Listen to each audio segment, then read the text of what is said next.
광야교회를 선포했습니다마는 정말 매일매일의 삶이 광야 위를 걷는 것 같습니다. 확진자가 하루에 몇만 명씩 발생하는 그와 같은 시점에 오늘 예배에 오신 여러분들을 진심으로 환영합니다. 뿐만 아니라 여러 환경 속에서 예배하고 있는 우리 모든 성도들께 하나님께서 주시는 평강이, 하나님의 보호하심이, 나아가서 하나님의 치유하심이 늘 함께 하시기를 주님의 이름으로 축원합니다. 광야 시리즈에서 출애굽한 이스라엘 백성들이 첫 번째 맞닥뜨린 광야가 바로 오늘 성경에 나오고 있는 수르 광야라는 사실, 우리가 말씀에서 확인할 수가 있습니다. 우리가 구약 성경에서 여러분 수르라고 하는 말씀을 생각할 때 좀 용어상으로 한두 가지 정리를 먼저 할 필요가 있습니다. 수르는 사실 창세기 성경 아브라함 때부터 등장하고 있는 고대 지명이거든요. 그런데 여러분, 출애굽기 오늘 우리 성경에 번역될 때 수르라 그렇게 번역되어져 있는 단어가 창세기의 3곳, 사무엘상 성경의 2곳에는 더 짧게 번역이 돼서 먹는 술 말고 술이라 그렇게 번역이 되어져 있습니다. 한두 가지 여러분 구절을 들어보면 창세기 16장 7절 말씀에 여호와의 사자가 광야 샘물 곁 곧 술기라고 되어 있잖아요. 그 술이 바로 오늘 이 출애굽기 성경에서 말씀하고 있는 수르라고 하는 동일 지역이다라고 하는 거 생각하게 되고, 사무엘상 15장에도 보면 애굽 앞 술에 이르기까지, 그 술이 바로 오늘 성경의 수르라고 하는 것이죠. 영어 성경은 SHUR 수르라고 통일이 되어져 있는데 웬일인지 우리나라 한글 성경은 사용된 지 100년이 훨씬 넘었는데 이 복수의 번역자들의 이 번역이 아직까지 이 용어가 동일한 단어가 통일되지 않고 있다라고 하는 것은 좀 안타깝고, 하루속히 이런 부분은 술로 하든지 아니면 수르로 통일하는 것이 바람직하다 하는 생각을 우선 말씀을 드리고, 또 하나 수르 광야가 여러분 민수기 33장 이스라엘 백성들의 행로를 다시 정리하는 그곳에 가면 8절 말씀에서 뭐라고 기록을 하고 있는가 하면 에담 광야로 사흘길을 가서 마라의 진을 쳤다 이렇게 얘기하는 거죠. 오늘 본문과 동일 사건을 말하는데 오늘 출애굽기의 수르 광야가 민수기 성경에서는 에담 광야다 이렇게 기록되고 있다는 거죠. 그러면 수르 다르고 에담 다르냐 그런 것이 아니라 용어상의 차이가 나타나는 것은 학자들의 뜻에 의하면 언어의 차이라는 것이죠. 에담이라는 용어는 이집트어에서 온 용어고 수르라고 하는 용어는 셈족 계통인 히브리어에서 온 단어이기 때문에 언어가 다르지만 동일한 지역으로 이집트로 수르요, 히브리어로 수르요, 히브리어로 수르요, 이집트어로 에담인데 그 뜻은 대체로 똑같은 의미를 가지고 있는데 우리가 이 벽을 얘기하는 벽 있죠. 또는 이 담 같은 이런 의미를 가지고 있다. 이렇게 좀 정리할 필요가 있어요. 한 가지를 조금 더 덧입혀서 덧붙여서 말씀을 드리면 우리가 저 위에 수르가 위쪽에 그렇게 보통 애굽에서 나온 것으로 오늘 정리가 되어 있는데, 수르의 위치가 좀 어떤 면에서 중요할 수도 있어요. 왜냐하면 출애굽에 애굽에서 나와서 첫 번째 맞이하는 광야가 수르 광야이기 때문에 수르 광야를 어디로 위치를 정하느냐에 따라서 뭐가 달라지는가 하면 이스라엘 백성들의 출애굽의 경로가 달라질 수 있기 때문입니다. 꽤 오래 전입니다마는 2007년에 김성학이라고 하는 사람이 요르단에서 주로 활동을 했던 그분이 무슨 책을 썼는가 하면 떨기나무라고 하는 제목의 책을 썼어요. 아마 읽어보신 분들도 계실 줄 아는데, 저도 그때 나오자마자 그 책을 사서 읽어봤는데 사실은 굉장히 실망을 많이 했습니다만, 어쨌든 그 떨기나무가 2007년도에 발간되자마자 한국 교회 안에는요 난리 났어요.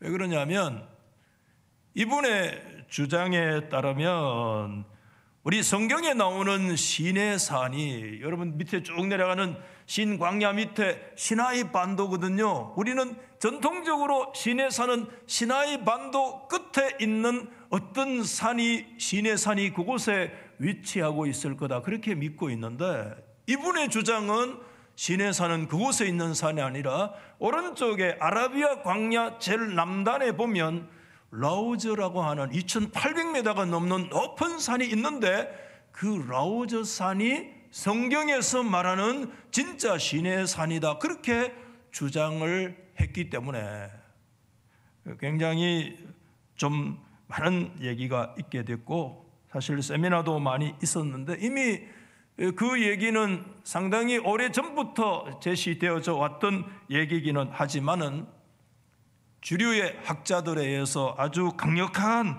논박을 받기는 했습니다만, 어쨌든 지금도 그 시내산이 아라비아에 있는 라우저 산이다, 아라비아스를 주장하는 사람들이 학자들 가운데도 한 10에 1명 아니면 100에 1~2명 정도는 있다라고 하는 거 사실이죠. 그분이 떨기나무에서요 이 수로와 관계되어졌기 때문에 말씀을 드리는데, 아라비아 광야서를 주장을 이 수로와 관계되는 내용을 404페이지를 전후로 해서 8가지를 주장하는데, 그 중에 수로와 용어 관계되는 한 가지를 좀 소개하면, 민수기 성경 25장 15절을 근거로 아라비아서를 좀 주장을 하는데 이런 말씀이 있죠. 그 바알보올 사건 때 죽임을 당한 미디안 여인의 이름은 고스비이니 수르의 딸이라. 수르는 미디안 백성의 한 조상의 가문의 수령이었다, 이렇게 얘기하는 거죠. 좀 까다롭기는 합니다만은 여러분 한번 들으십시오. 이 아라비아는 오늘날로 사우디아라비아 쪽이기 때문에 전통적으로 성경 그 시대의 그 지역을 미디안이라고 얘기를 했거든요. 그렇기 때문에 이 25장 15절에 나오는 수르와 미디안을 연결하고, 수르는 미디안에 있고 그 수르가 미디안 족장의 이름이 수르고 그 족장의 이름을 따서 그 지역을 수르라고 했다, 이렇게 얘기를 한 거죠. 그렇게 되어지면 지금 무슨 문제가 생기고 있는가 하면, 여러분 우리가 오늘 성경에 말씀드리는 수르가, 여러분 시내산 시나이반도 애굽에서 나와 있는 그 시나이반도 북서쪽에 위치하고 있는 수르가 안 되고 어느 쪽으로 가느냐, 오른쪽에 아라비아 광야의 어느 위쪽에 있는 수르로. 그래서 이스라엘 백성들의 출애굽 경로가 시나이반도 쪽이 아니라 오른쪽으로 가서 아카바만을 지난 아라비아 광야 쪽으로 이스라엘 백성들의 출애굽의 경로가 그려지는 이런 일들이 일어날 수가 있다는 것이죠.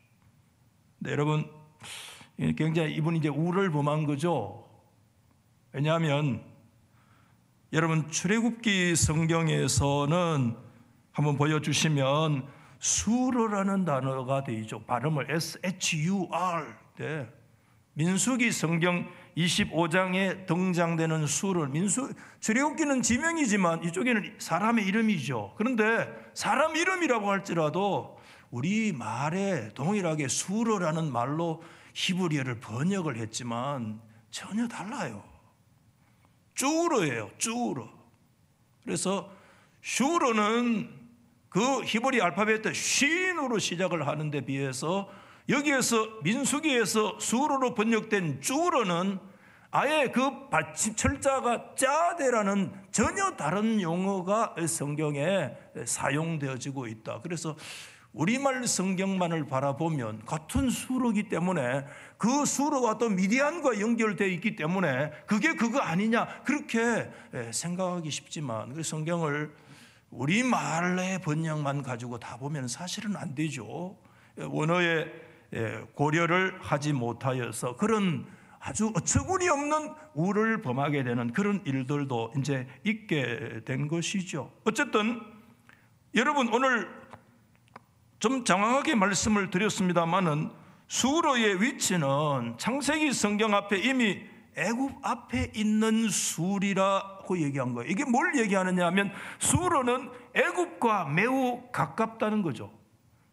거리적으로 볼 때 애굽에서 멀리 떨어진 장소가 아니라는 것, 그리고 그 뜻이 벽이나 아니면 어떤 담을 얘기하는데 그 벽과 담은 궁극적으로 이집트 애굽의 형편에서 바라본다면 뭘 말하느냐 하면 애굽 동쪽에 위치하고 있는 광야가 벌써 그 자체가 천연적인 자연의 요새, 벽과 담과 같은 그런 역할을 하고 있는 곳이다라고 하는 거 우리가 생각할 때 수르를 시나이 반도의 수르로 생각해야 되지 수르를 오른쪽 멀리 떨어져 있는 아라비아 반도에 있는 어떤 수르로 생각한다는 것은 전혀 성경의 전체적인 출애굽의 맥락과 맞지 않다 하는 거 말씀을 드릴 수 있겠고, 이런 것만 우리가 생각해 봐도 이스라엘 백성들이 홍해를 건너와서 사울길을 건너 수르 광야에 만났는데 만약에 아라비아서를 광야를 주장한다면 그들이 이집트에 나와서 시나이 반도를 완전히 가로질러 가지고 아니면 아카바 만쪽에 어떤 홍해를 건너 아라비아 어느 쪽에 그 수르의 광야가 그곳에 있다고 한다면 그것은 성경의 전체적인 조화와 사실상 전혀 어울리지 않는다. 이런 것만 우리가 생각을 해도 우리가 이스라엘 백성들이 애굽에서 나와서 홍해를 건너면서 바로 시나이 반도 남쪽 방향으로 이동을 했고 우리가 말씀드리는 전통적인 출애굽의 경로가 더 성경적이다라고 하는 나름의 결론에 만족스럽지는 않지만 이루게 된다는 것을 좀 우선 여러분들에게 말씀을 드리고 싶습니다. 우리가 오늘 여러분 좀 서론에 제가 장황했습니다마는 우리가 다시 오늘 이 본문 말씀에 여러분들이 좀 주목을 해보시면 그런 성경이 있어요. 오늘 22절에 모세가 홍해에서 이스라엘을 인도하며 그들이 나와서 수르 광야에 들어가서 거기에서 사울길을 걸었으나 물을 얻지 못했다 이렇게 말씀하고 있잖아요. 여러분 오늘 이 수르의 광야에 관한 본문을 우리가 성경을 차례대로 찬찬히 읽어보는 독자들은요 굉장히 뭘 만나는가 하면 아주 당황스러운 순간을 우리가 맞이할 수밖에 없어요. 왜 그런가 하면 여러분 출애굽기 15장 우리가 이 부분만 읽었습니다마는 앞부분의 내용이 뭐죠? 1절부터 18절 말씀까지의 내용은 제가 전에 말씀드렸습니다. 성경에 공식적으로 기록된 최초의 찬송의 내용이다. 위대한 구원의 찬송을 어디에서요?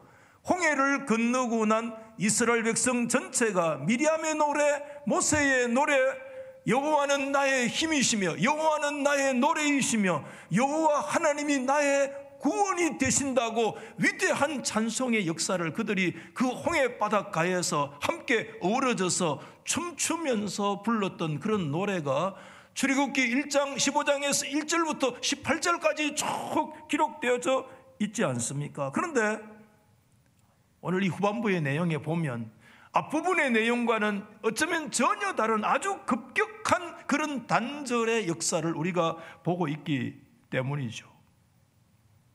위대한 홍해가에서 구원의 찬송을 드린 구원 공동체는 찬송 공동체로 서 있잖아요. 그렇죠?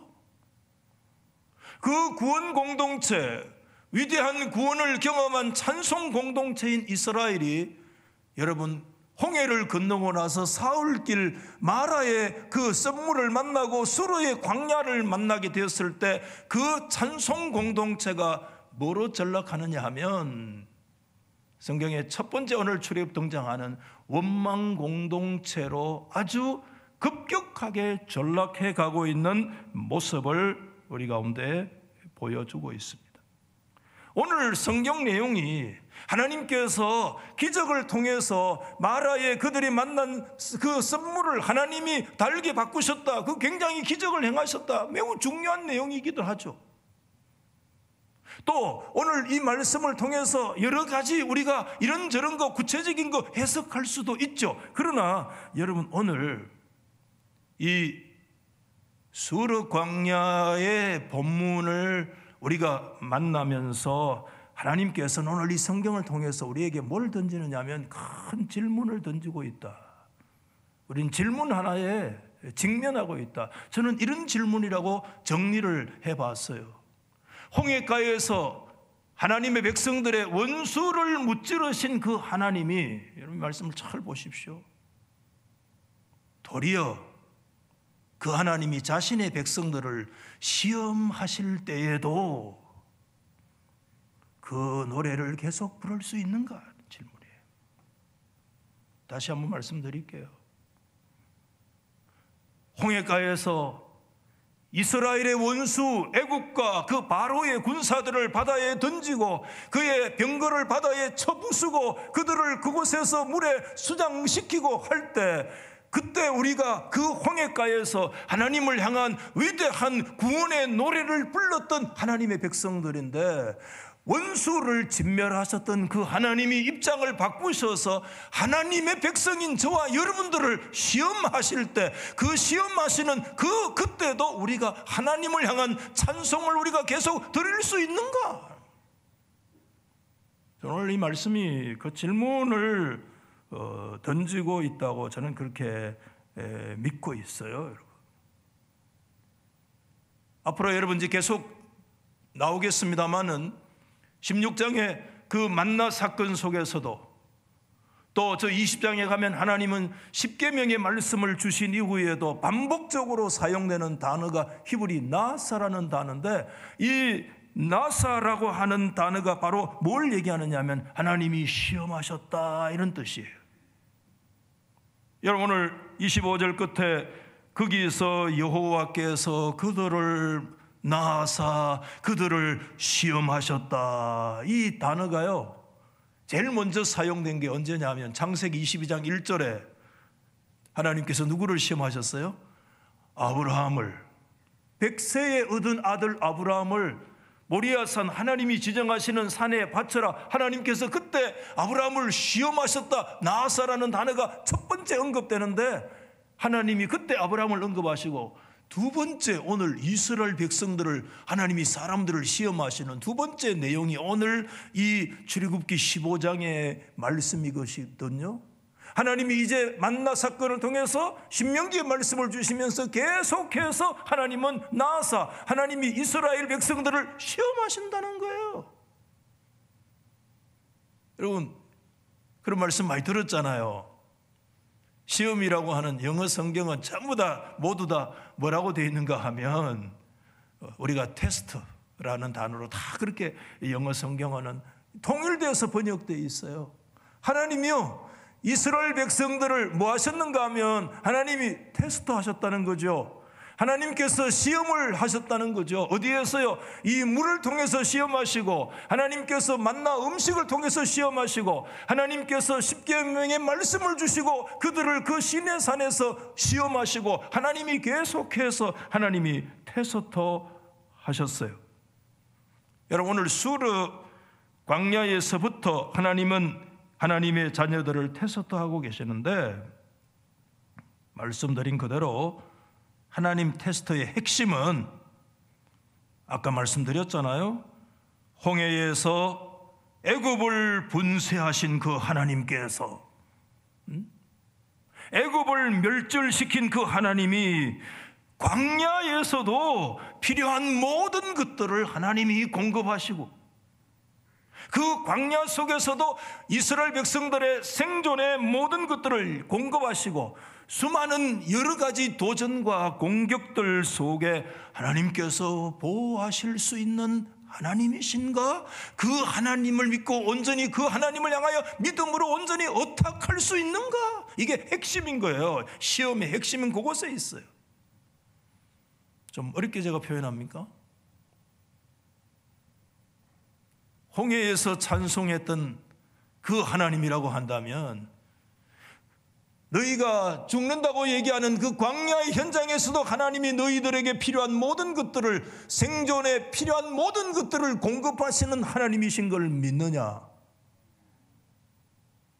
그때 수많은 여러 가지 공격과 도전들 속에서도 하나님이 그곳에서도 당신들을 보호해 주실 것을 믿느냐라고 하는 것을, 하나님은 광야 첫 번째부터 하나님이 하나님의 백성들을 테스트하고 계시는 거죠.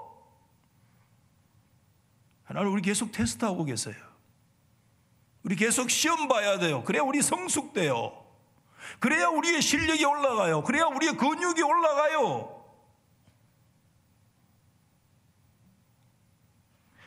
홍해의 하나님이 광야의 하나님이실 수 있습니까? 묻는 거예요. 건강할 때 하나님이, 여러분들이 질병 걸렸을 때도 하나님이신가를 묻고 있는 겁니다. 성공했을 때의 그 하나님이, 내가 실패한 듯 할 때도 그때도 나의 하나님이신가를 묻고 있는 겁니다. 모든 일들이 형통할 때 하나님이, 당신의 삶의 순간의 역경을 만났을 때 그 광야 속에서도 당신의 하나님이신가를 오늘 이 성경은 우리 가운데 질문하고 있는 거예요.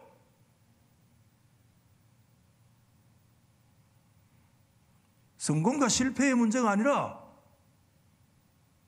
장소의 문제가 아니라, 환경의 좋고 나쁨의 문제가 아니라고 하는 것입니다. 그 하나님이 당신에게 어떤 하나님이시냐가 중요한 거라는 거예요. 당신의 환경이 중요한 것이 아니라, 어떤 초막이나 궁궐이나 당신이 어느 곳에 서 있든지 그때 하나님은 당신에게 어떤 하나님이시냐, 그 하나님을 그때도 당신이 하나님으로 믿고, 당신의 생명의 모든 것을 그분이 주장하실 것을 믿고, 그때도 당신이 찬송할 수 있는가?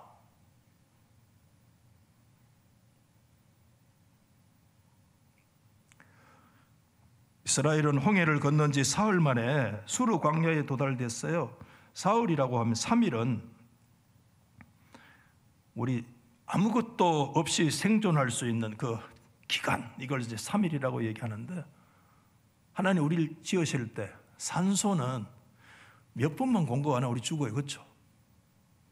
물은요, 며칠만 안 먹으면 죽어요, 우리요. 예. 물은, 음식은요, 몇 주만 안 먹으면 우리는 생존할 수 없어요. 그래서 이 광야에 들어가서 사흘길에 물이 떨어진 이 결혼은 굉장히 이스라엘 백성들로 얘기하면 굉장히 원망하지만, 원망도 두 가지로 나누더라고요. 아주 굉장히 합리적인 원망이라는 거죠. 사실 안 할 수 없는 거죠. 왜? 생사의 위기가 있기 때문에. 그래서 천신만고 끝에 물을 찾았는데, 그 물이 어떤 물이었는가 하면 썬물이었다는 거죠. 아마 학자들 얘기는, 여기 쓰다는 것은 아마 소금기 있는 물이었다, 이제 그렇게 일반적으로 받아들여요. 지금도 이제 그런 근처에 소금기 있는 물들이 가끔 있다는 거죠. 근데 아무리 갈증이 심해도 뭐 소금기 있는 물을 마실 수는 없는 노릇 아니에요. 그때 모세가, 지도자들 다르죠, 그때 하나님 앞에 부르짖었잖아요. 그랬더니 하나님께서요, 뭘 보여주셨는가 하면 한 그루의 나무를 모세에게 보여주셨어요. 전에 지시했다고 그랬어요. 보여주셨어요. 하나님이 보여주시는 그 한 나무를, 그 썬물 그곳에 던졌는데, 던지는 순간에, 아니 그 썬물이 달게 바뀌어지는 그런 역사가 일어났어요. 여러분 이거 믿습니까? 그런데 오늘 이 나무를 던졌는데 도대체 그 어떤 나무냐? 그 나무가 뭐냐? 이제 나무에 대한 어거스틴 이후에 해석이 굉장히 분분하죠. 이제 고대로 올라갈수록 이제 알레고리, 영예를 이제 많이 하죠. 우리 그리스도인들이 일반적으로 받아들이고 있는 보통 영예가 뭐냐 하면 그 모세가 그때 하나님이 보여주시는 그 한 나무를 집어 던졌는데 그 나무가 바로 뭐냐? 신약의 그리스도다. 이렇게 이제 얘기를 하는 이제 좀 영예적 부분이죠. 저 그거 부인하고 싶지는 않아요. 유대인들은 이 나무를 아주 은유적으로 해석해서 뭐라고 얘기하느냐? 율법이 그를 치료했다 이렇게 얘기하는 거죠. 또 심지어 어떤 사람들은 아주 구체적인 그 광야에 있는 어떤 나무를, 식물의 명을 직접적으로 지명을 해서 그 나무에 어떤 화학적인 어떤 그런 기능이 있어 그 나무를 던지면 그것에 나오는 어떤 화학적인 것 때문에 어떤 그 물이 중화된다든지 그렇게 되어진다 이렇게 설명하는 사람들도 있는데 좀 어처구니 없는 얘기기는 하죠. 다 좋아요. 여러분 오랜 세월 동안 성경 읽으셨는데 여러분은 오늘 이 말씀을 여러분 어떻게 이해를 하고 계십니까? 저는 조금 포괄적으로 좀 이해를 하면 좋을 것 같다는 생각을 가지고 있는데 여러분 나무라고 하는 것은 뭘 상징하는가 하면 우리 받아하십시다. 하나님의 임재. 뭐라고요? 하나님의 임재의 상징을 하는 소위 성사의 도구로 쓰임받은 거죠. 그 나무가 뭘 지칭하거나 그 나무 안에 어떤 능력이 있는 것이 아니라 그것은 그냥 광야에 있는 평범한 한 나무일 수 있죠. 그런데 그 나무를 통해서 주님의 임재하심을 드러내는 거룩한 일들의 도구로 하나님께서 사용을 하신 것이죠. 우리가 이걸 쉽게 설명하면 뭐를 생각하고 떠올리면 되느냐? 우리가 1년에 몇 차례 행하는 성만찬을 떠올리면 딱 똑같아요. 그때 그들이 떡과 포도주 잔을 마셨잖아요. 그날 예수님께서 성만찬을 제정할 때 떡과 포도주는 특별한 떡이요 특별한 포도주가 아닙니다. 그들이 평상시 늘 식탁에서 대하던 그 있는 모습 그대로였습니다. 그렇지만 그날 그 떡에 그 포도주에 주님께서 새로운 의미를 부여하시자 그곳에 어떤 역사가 일어나느냐? 그 떡과 포도주를 통해서 주님의 현존, 주님의 프리센스, 주님의 그 임재를 드러내는 거룩한 도구가 되어진 것이죠. 오늘 이 나무도 동일한 어떤 평범한 한 나무일 수 있지만 주님이 지시하신 그 나무, 마치 떡과 포도주가 주님의 현존과 주님의 임재의 성사의 도구가 된 것처럼 오늘 이 성경이 우리 가운데 가르쳐주는 가장 중요한 핵심이 저는 오늘 이곳에 있다고 생각해. 그는 살아계신 하나님의 임재에 있다. 여러분 이스라엘 백성들을 하나님께서 가르치시죠. 이스라엘의 정체성, 이스라엘의 이스라엘 되는 것이 어디에 있느냐? 그것은요 이스라엘은 다른 것이 아닙니다. 하나님의 임재 아래 있어야 할 백성들이라는 거죠. 우리 그리스도인들의 정체성이 뭐죠? 예수 믿으면 인물이 확 달라집니까? 예수 믿으면 막 그날 모든 욕구가 사라지고 막 천사가 됩니까? 아니잖아요. 아니 예수 믿는 게 왜 저래 할 얘기가 오늘 100년 넘도록 계속해서 교회의 꼬리표처럼 따라다니는 것이 우리의 실존이잖아요. 아니 목사가 왜 저래? 이게 우리들의 모습이잖아요. 뭐가 그리스도인입니까 여러분? 뭐가 하나님의 백성입니까? 하나님의 백성 이스라엘을 이스라엘 되게 하는 것은 아무것도 차이가 없습니다. 오히려 물리적으로 보면 더 소수요 더 약하고 더 초라한 민족일 수 있지만 그들이 이스라엘이 이스라엘고 이스라엘이 하나님의 백성일 수 있는 유일한 한 가지 차이는 여러분 저를 보십시오. 하나님이 그들과 함께 계신다는 것입니다. 아멘. 프리센스입니다. 하나님의 임재입니다. 하나님의 현존입니다. 그리스도인들이 뭐가 다르냐 이 말입니다. 우리가 뭐 다릅니까? 우리의 한 가지 유일한 차이가 있습니다. 하나님이 우리와 함께 계신다는 겁니다. 하나님의 임재에 있습니다. 여러분, 그들이 하나님께서 임재하시면 그것이 광야든 어디든, 그것이 가나안이든 그 장소가 중요한 것이 아닙니다. 광야에서도 살아가고 가나안에 살아가는 삶의 원리가 다른 거 아닙니다. 가나안에 들어가도 이스라엘이 이스라엘 되는 것은 하나님이 함께 하셔야 됩니다. 하나님의 임재입니다.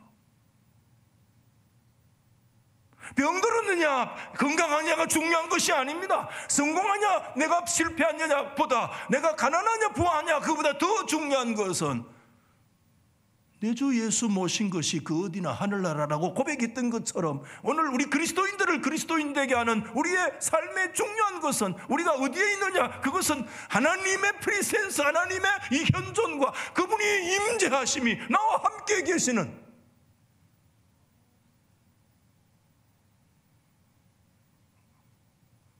그때 여러분 죽음의 장소 광야가요, 하나님의 임재를 경험할 때 그 광야가 성소가 됩니다. 이름이 바뀝니다.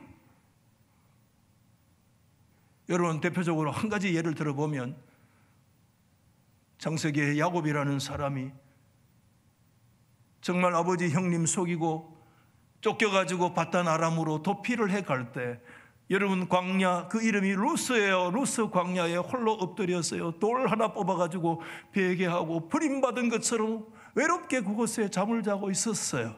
그런데 여러분, 그날 밤에 하나님께서 그 외롭게 광야에 쓰러져 있는 야곱을 찾아오셨어요. 사닥다리가 야곱과 연결되었습니다. 여호와의 사자들이 그 사닥다리 위를 오르락 내리락 하시는 그런 역사가 일어나고 있었습니다. 여러분, 야곱이 깜짝 놀랐습니다. 깨어나면서 그가 외쳤던 한마디가 창세기 28장 16절에 위대한 건데, 여호와께서 과연 어디에 계신다? 저 하늘 구만리 장천에 계신다? 아니야, 내가 돌베개하고 누워있는 이 초라한 이 광야, 여기 계신다. 여러분, 성경에 나오는 구약의 가장 위대한 하나님의 임재 체험이라고 저는 단연코 여러분에게 말씀을 드릴 수가 있습니다. 그 장소는 루스라는 광야 장소지만, 그 장소는 야곱에게 있어서 그 장소는 성소가 된 것입니다. 그래서 그의 이름을 루스로 바꾸어서 하나님의 집이라고 하는 베델이라는 이름을 바꾸었습니다. 아버지 밑에 등 뜨시고 배부를 때 한 번도 경험하지 못했던, 그가 홀로 정말 짐승소리 바람소리 정말 웅크리고 돌베개하고 엎드렸던, 그 아무도 기억하고 있지 않는 그 외로운 광야에 엎드려 있던 그 장소가, 하나님의 임재가 그 속에 있을 때 그 장소가 야곱에게 성소가 되고 그의 이름이 바뀌고,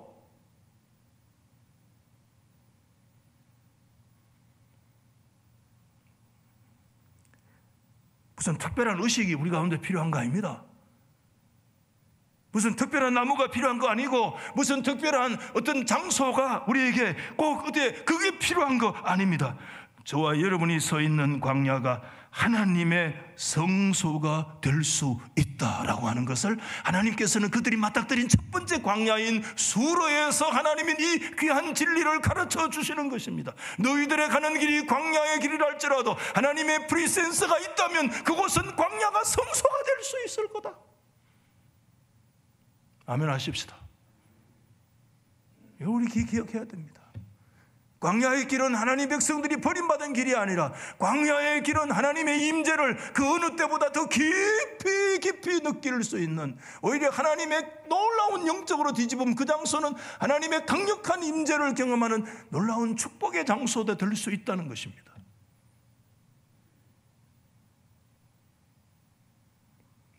앞으로 이스라엘의 역사 속에 물이 있고 없고 빵이 있고 없고가 중요한 것이 아니라, 하나님께서 임재하시면 그 장소가 성소가 돼. 그래서 여러분, 영성가 도미 테니 한때 이 책 제가 많이 읽었는데,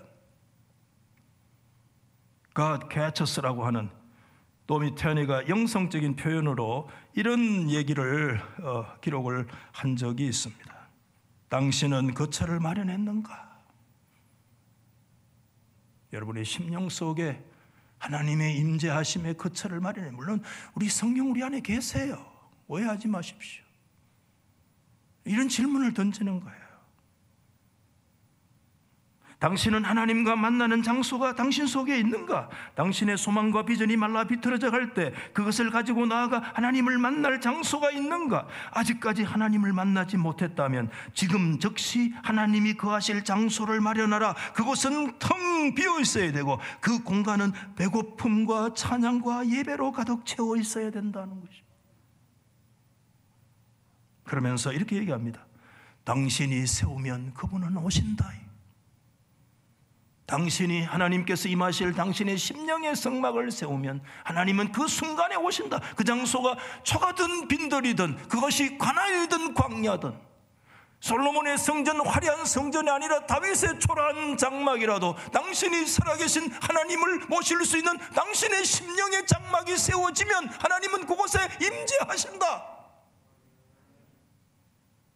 오늘 성도 여러분, 내일에 어떤 은혜가 필요한 게 아닙니다. 오늘 이 시간, 지금 오늘 이 장소가 여러분 하나님 앞에 여러분 가난한 빈 심령으로 하나님 앞에 서십시오. 하나님은 이 시간에 여러분의 심령 속에 채워주실 것입니다. 지금 이 시간 하나님 앞에 내가 가난하다고, 하나님 앞에 내가 목마르다고 부르짖으십시오. 하나님 내가 영적으로 배고프다고 부르짖으십시오. 하나님은 지금 이 시간을 하나님께서 이 장소를 여러분의 성소가 되도록 하나님이 채워주실 줄 믿으시기를 바랍니다. 그렇기 때문에 하나님은 계속해서 우리를 시험하고 계시죠. 그래서 더 영적으로 저와 여러분들을 어떻게 해요? 성숙한 삶의 자리로 하나님이 나아가게 하시기를 원해요. 하나님의 성숙에 굉장히 관심을 가지고 계세요. 제가 요새 보고 있는 빅터 해밀턴이라는 주석이 좋아서 계속 참조를 하고 있는데, 해밀턴이 주석할 때 이 부분을 그렇게 얘기했어요. 비교를 하는데 오늘 출애굽기 이 15장의 수르 광야에서 이스라엘 첫 번째 원망했어요. 그런데 원망해도 하나님이 그들을 책망 안 했어요. 그런데 나중에 저 민수기 10장과 11장 말씀에 보면 그들이 똑같이 그때 하나님 앞에 원망했는데 그때 하나님께서 강력하게 진노하셨어요. 뭐냐 하면 홍해를 떠나서 사흘길 수르 광야인데 민수기 10장 11장은 10장 때 이제 다시 1년 지나고 나서 출발한 시내산에서 사흘길 가서 만난 장소가 디베랴예요. 디베랴에서 원망했고 홍해 사흘길 수르에서 원망했는데 수르 원망했는데 책망하지 않으셨는데 디베랴 원망 3일길에서는요 하나님이 굉장히 책망하시고 진노하시고, 얼마나 진노하셨는지 하면 하나님이 진영 끝에 불을 붙일 정도로 하나님이 책망하셨어요. 진노하시고 모세가 기도할 때 불이 꺼졌잖아요. 그래서 그때 불 붙었다 이래서 이름이 디베랴라는 장소가 됐다고 성경에 말씀하고 있는데, 이 차이가 왜 있느냐는 거예요. 그분이 가능한 해석으로 이렇게 얘기합니다. 그것은 언약 이전의 죄와 언약 이후의 죄가 다르다는 거예요. 동일한 죄지만 언약이 어디에 있어요? 시내산에서 이제 언약이, 아직 이들은 시내산 가기 전이에요. 시내산에서 하나님은 말씀을 주시고 언약을 체결해요. 언약은 결혼이잖아요. 그렇기 때문에 결혼 이전과 결혼 이후에 동일한 죄지만, 여러분 이 말씀 오해하시면 안 돼요. 하나님께서요 다루실 때 다르게 다루셨어요. 예를 들어서 이스라엘 율법의 얘기입니다. 율법의 얘기입니다. 오늘 우리 시대하고는 또 다를 수 있어요. 율법 때 여러분 이스라엘 백성들 가운데 결혼 이전에 어떤 성적 범죄를 저질러서 어떤 여성을 우리가 성적으로 어떻게 해롭겠다 그러면 그 여성의 아버지한테 벌금을 내도록 하나님 그렇게 했어요. 그런데 결혼 이후에 어떤 간통, 우리 지금 간통 죄도 아니잖아요. 그게 반성경적인 것입니다. 옛날 성경에는요 간통하면 남자나 여자나 돌로 때려 죽이라고 그랬어요. 여러분 이게 언약 이전, 결혼 이후, 율법에서는 결혼 이전에 성적 범죄는 벌금으로 하지만 결혼 이후에는 돌로 치라고 그랬어요. 그러면서 해밀턴이 이런 한 문장에 의미 있는 결론을 내리는데, 이런 차이가 왜 있느냐 하면 성도들의 죄가요 죄인들의 죄보다 더 무거운 이유를 설명하고 있다. 이해되세요? 똑같은 죄인데 예수를 믿는 성도들이 똑같은 죄를 짓고 예수 안 믿는 죄인들이, 세상 사람이 똑같은 죄를 지어도 성도들의 죄가 훨씬 더 하나님 앞에 무겁다는 거예요. 왜? 우리는 하나님과 뭐한 사람들입니까? 결혼한 사람이에요. 언약을 체결한 사람이에요. 언약 이후의 역사는 하나님과 결혼 생활을 오래 했던 것만큼 우리가 중직의 삶을 살고 우리가 신앙의 연조가 깊다고 하는 것은 뭘 말씀하고 있는가 하면 거기에 따른 그 많은 연수에 따른 책임이 그 속에 동반되는 거예요. 똑같은 죄를 초신자가 짓는 거와 예수 10년 20년 믿고 목사와 장로가 되어서 똑같은 죄를 짓는 거는 더 달라요. 뭘 말씀하고 있는가? 하나님은 성숙을 요구하고 계시는 거예요. 하나님과 깊은 영적인 교제 속에 들어가셔서 하나님을 신랑으로 모시고 하나님을 하나님으로 섬기는 그 하나님의 선한 자녀로서 성숙한 삶을 살기를 하나님은 연단하시는 것이 광야의 하나님의 목적이에요. 말씀을 마치면서 이스라엘을 수로에서 물로 시험하신 그 하나님은요, 전혀 상상도 할 수 없는 오아시스, 어디로요? 엘림으로 그들을 인도해 주셨어요. 물샘 12과 종려 70그루가 있는, 이것은 여러분 12과 1은은 딱 숫자로 12일원을 말하는 게 아니라 그것은 완전수, 하나님의 수이기 때문에 하나님의 풍성하신 것을 말해요. 상상도 할 수 없는, 마라와의 썰물과는 비교할 수 없는 풍성한 오아시스인 엘림에 하나님께서 이스라엘 백성들을 이끌어 주셨습니다. 빅터 해밀턴은 마지막 이렇게 주석했어요. 이렇게 주석을 하고 있습니다. 보여주시면, 매일 마라만 다루는 것은 우리에게 생명을 소진시키는 거다. 매일 마라만 생각하면 소진돼요. 우리가 반대로 매일 엘림만을 생각하면, 엘림이 막 계속 주어지면 좋을 것 같죠? 아니요. 그때 약화돼요. 오히려 그때 확장되지 못해요. 건전한 조합이 필요하다. 때로는 마라와 뭐가요? 엘림의 이 아름다운 영적 하나님께서 주시는 섭리적인 조화가 우리 인생에 필요해요. 그래서 어떨 때 곤란을 통해서 하나님을 신뢰하는 것을 깊이 배우고, 때로는 기쁘고 즐겁고 랄랄룰루도 배우지만, 때로는 혼란과 연단을 통해서 그곳에서 하나님을 깊이 신뢰하는 것을 우리가 배울 수 있는 장소라는 것을 가르쳐주고 있는 거죠. 우리는 홍해를 건너 마라와 엘리멜을 왔다 갔다 하는 긴장관계 속에 살아가는 하나님의 자녀들이에요. 말씀을 마치면서, 정말 마치면서 마지막 질문을 다시 던지지 않을 수가 없어요. 홍해에서의 찬송이 광야에서의 당신의 찬송이 될 수 있느냐? 하나님이 원수를 무찌르실 때의 찬송이, 하나님이 당신을 시험하실 때도 그 하나님이 당신의 하나님이신 것을 믿고 신뢰하면서 그분을 전적으로 의탁하고 그분을 의지하면서 찬송하며 걸어갈 수 있느냐? 이게 광야 길을 걸어가는 성도들의 삶의 자세여야 한다는 것을 하나님께서는 이 수를 통해서 이미 우리 가운데 깊이 가르쳐 주셨습니다. 홍해의 하나님이 광야의 하나님이신 줄 믿으시면 아멘. 홍해의 찬송을 광야 인생에서도 부를 수 있는 하나님의 임재 속에 승리하는 저와 여러분 되시기를 예수 이름으로 축원합니다. 그래서 오늘 우리 임재송을 한번 드리십시다. 임재송. 우리 많이 임내송으로도 불렀던데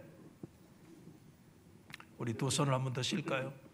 코로나 너무 염려하지 마시고 가지런히 따뜻한 마음을 가지고, 주님 이곳에 이 시간에 나에게 임재해 주십시오. 하나님을 향한 믿음의 성막을, 심령의 성막을 세우시기 바랍니다. 하늘의 문을 여소서, 이곳을 주목하소서. 하나님 아버지, 우리가 광야에 서 있습니다. 주를 향한 노래가 꺼지지 않으니 하나님의 성막이 내 안에 준비되게 하시고 하늘을 열어보소서. 기도합시다. 이곳에 임재하소서. 하나님 임재해 주시옵소서. 주님을 기다립니다. 기도의 향기가 하늘에 닿으니 주여 임재하여 주소서. 이곳에 오셔서 이곳에 앉으소서. 이곳에서 드리는 우리의 가는 인생의 만화의 선물을 만났습니다. 주님의 이름이 광야가 우리에게 성소가 되게 해주시옵소서. 오직 주의 이름만 이곳에 있습니다. 이곳에 오셔서 이곳에 오셔서 이곳에 앉으소서. 이곳에서 드리는 예배를 받으소서. 주님의 이름이 주님의 이름만이 오직 주의 이름만 이곳에 있습니다. 이곳에 오셔서 이곳에 앉으소서. 마라의 선물을 달게 바꾸어 주시고 광야의 삶 속에 주님의 임재 속에 찬송하며 나갈 수 있도록 도와주십시오. 주님의 이름만이 오직 주의 이름만 이곳에 있습니다.